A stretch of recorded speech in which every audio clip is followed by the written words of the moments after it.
Hey there, I'm just going to review what Ollie and I worked on this past Wednesday.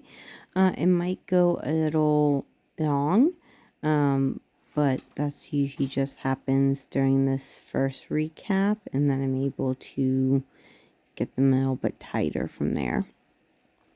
So in the beginning, I just wanted to start with a little bit of a warm-up. So I'm waiting for him to offer some eye contact. And as soon as I get that eye contact, I'm going to mark and then give him a treat. And once I get some nice eye contact, I can kind of pair that with his name. So I'm just going to drop a treat for him to find and then say Ollie. And when he looks up at me, I can mark and treat. And then I can gradually start to add some distance to that. Before I add distance, I want to play a little bit of this Zen dog game. So I'm going to have treats in either hand. I'm going to hold them out to either side.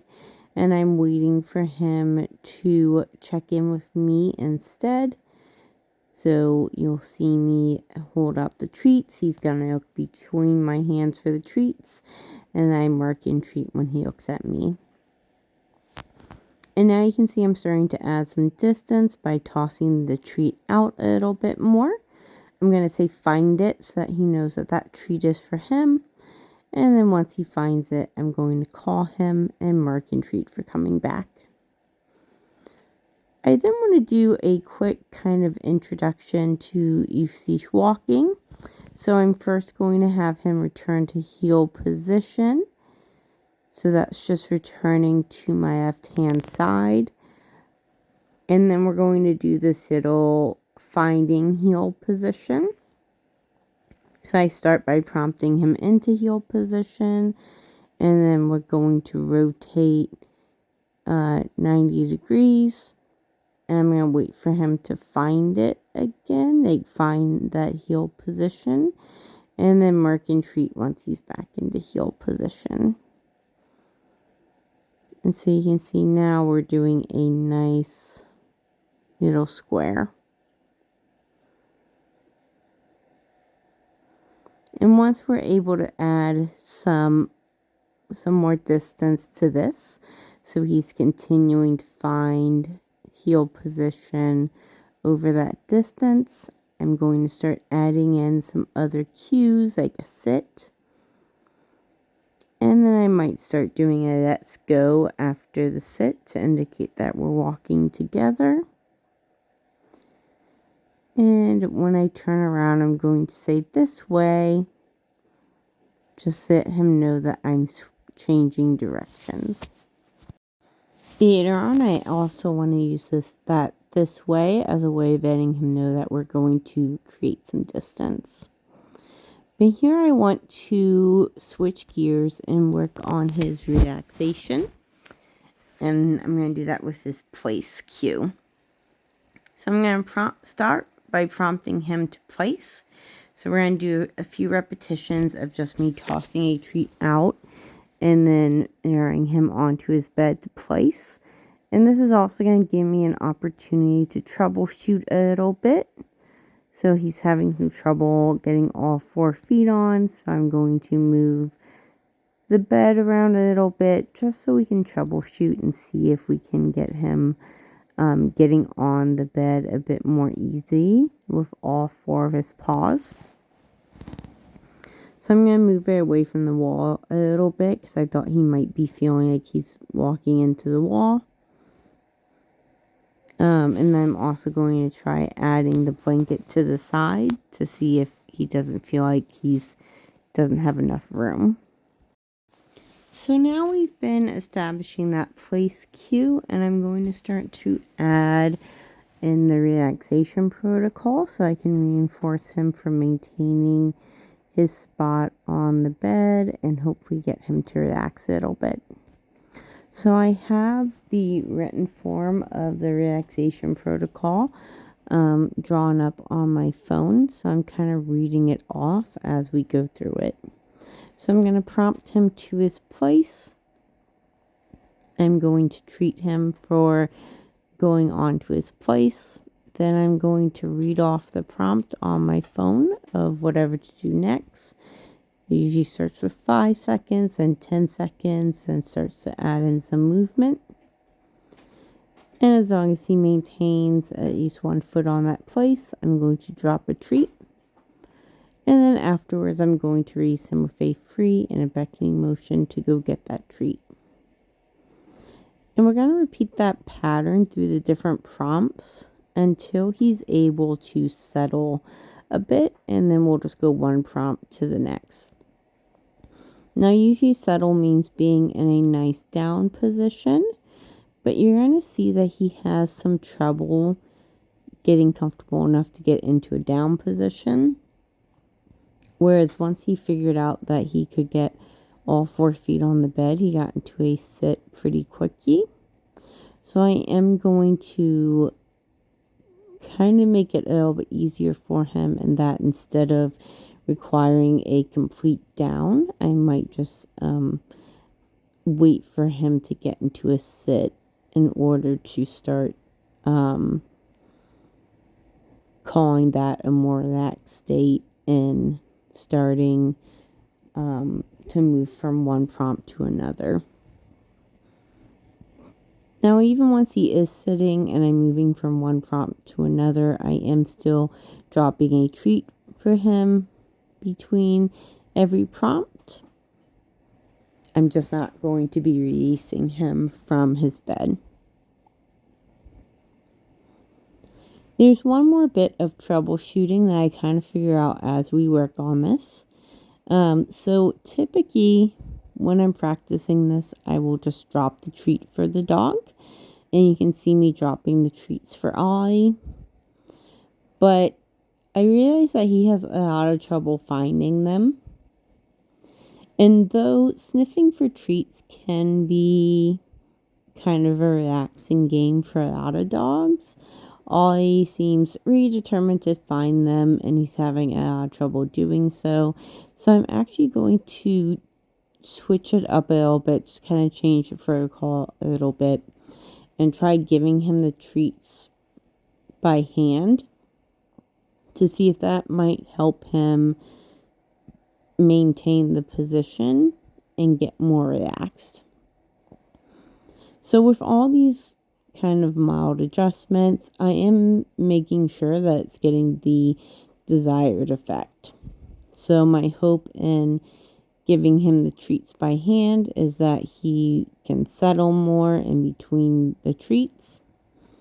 And so I want to see him actually staying on his bed and settling. If it was causing him to get up more or get distracted from what we were doing, then I would go back to dropping the treats. But I'm going to cut out a bit of it here just for the sake of time. And then you can kind of see what it looks like when I'm handing him the treats.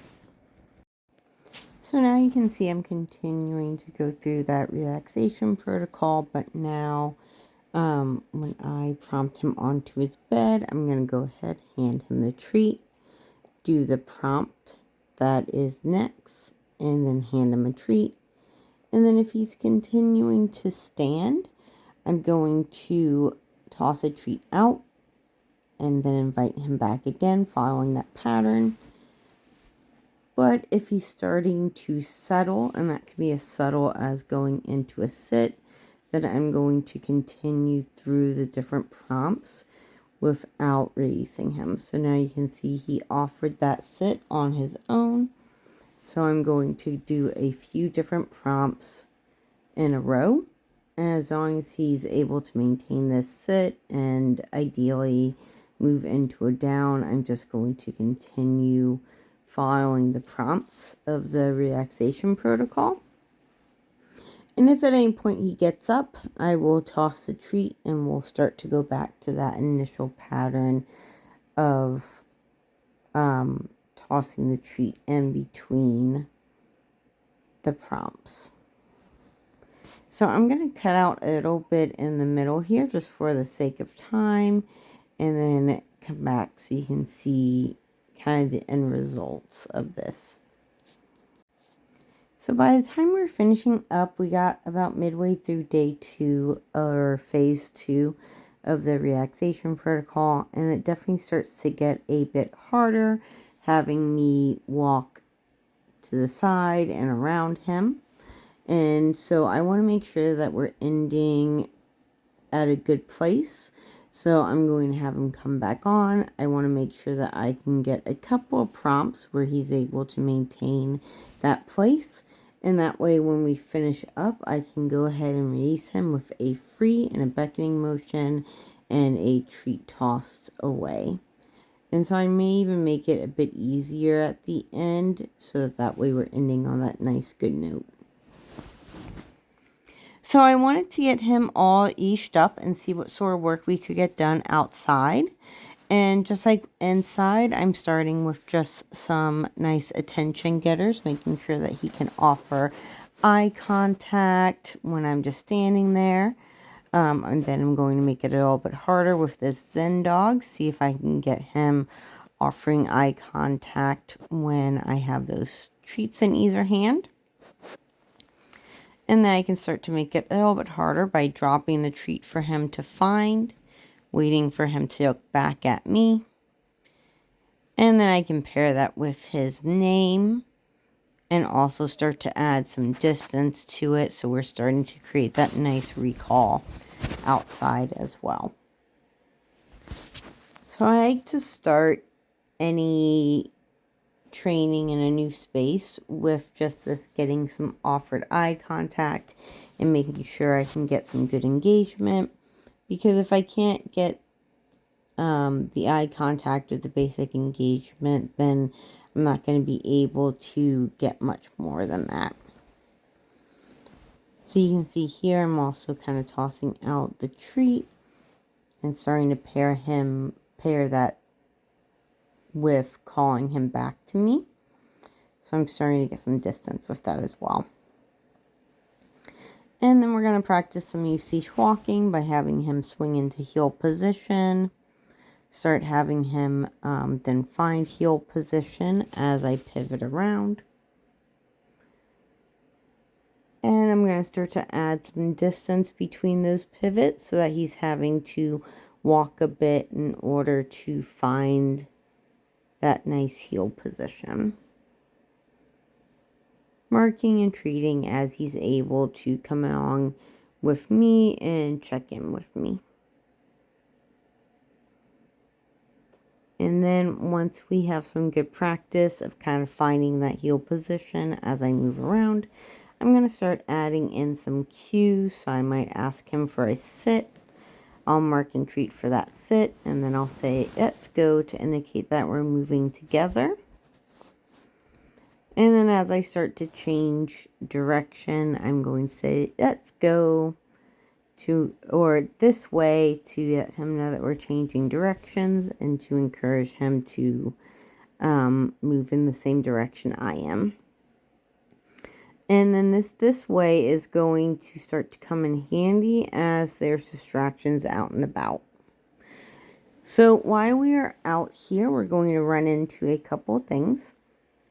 And I want to see how he kind of reacts to things and how well he's able to check back in with me.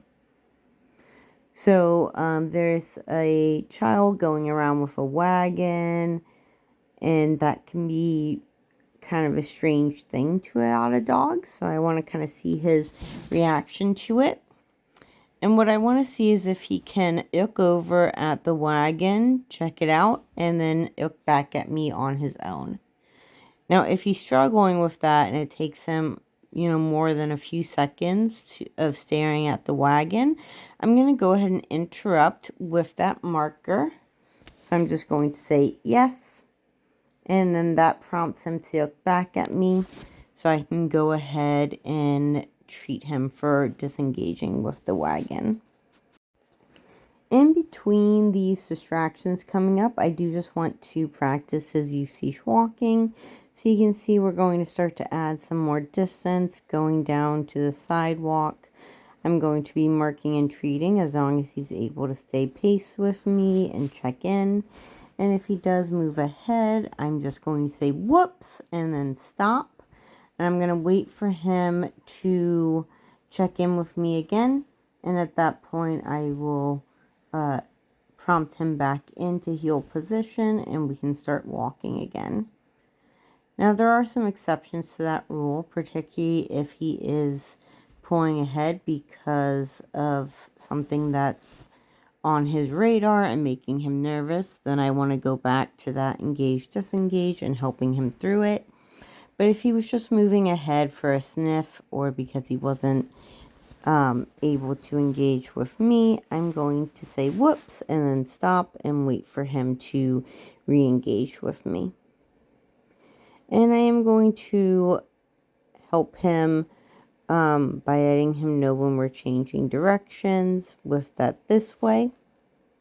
And we can even start to use that this way when I need to get some distance. So you may have noticed when the male person was coming by in their car and they had to get up to put in the mail. We were walking towards them. And as they started getting off, I said this way. And we did a quick 180-degree turn and started moving the other way. And sometimes I will also toss out a treat to encourage that movement away from whatever the distraction is. And then as we're watching that wagon, I'm also occasionally going to do some hand touches to help him stay engaged before starting walking again.